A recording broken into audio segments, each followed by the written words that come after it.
এই ছাগলগুলোকে এরম ছেড়ে রেখে দেয় রাস্তাঘাটে, বাই চান্স যদি কোনো গাড়ি মেরে দেয় তার থেকে আবার ক্ষতিপূরণ চাইবে। মানে নিজেদের দোষটা মানবে না, ছাগলের বাচ্চাগুলোকে রাস্তা ছেড়ে রেখে দিয়েছে, এবার যদি কোনো গাড়ি হয়তো ভুল করেই, একটা গাড়ির তো এখানে যা রাস্তা মোটামুটি 40 স্পিড থাকছে, যে কোনো গাড়ির 40 স্পিড থাকছেই। এটা আমার নিজেরই এখন 40 স্পিড, এটাই আমার কাছে কম মনে হচ্ছে এই রাস্তায়। এবার যদি বাই চান্স কোনো ছাগল যদি সামনে চলে আসে, ব্রেক মারতে গেলে আমার চোট হবে, আর যদি ও মানে আমি যদি ব্রেক না মারতে পারি তাহলে ওর একটা কোনো ক্ষতি হয়ে যাবে, আর তখন ক্ষতিপূরণটা দিতে হবে।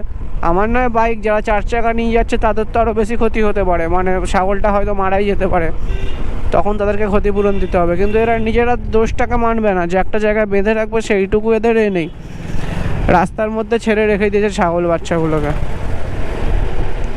এটা শুধু এখানে বলে না ভাই, এটা সব জায়গাতেই, মানে বিশেষ করে আমি গ্রাম সাইডে দেখেছি এটা, যতবার গেছি বাইক নিয়ে ততবারই দেখেছি এরকম ছাগল বাচ্চা, তারপর এদিকে মোরগ বা মুরগি যাই হোক ছেড়ে বড্ড রেখে দেয়। বাট কেন করে আমার নিজেরও জানা নেই, ঠিক আছে। ইচ্ছাকৃত করে কেউ তো ইচ্ছাকৃতভাবে করবেও না, কারণ একটা পোষা জিনিস, স্বাভাবিক ব্যাপার, কেউ এরম করতে পারে না।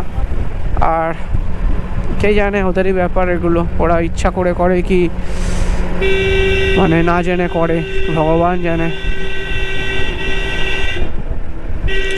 ভাই আমাদের তো কারোর ঘরে কোনো পোষা জিনিস থাকলে তাকে না দেখতে পেলে আমাদের মাথা খারাপ হয়ে যায়। এরা 24 ঘন্টার মধ্যে হয়তো 14-15 ঘন্টা এরকম বাইরেই রেখে দেয়।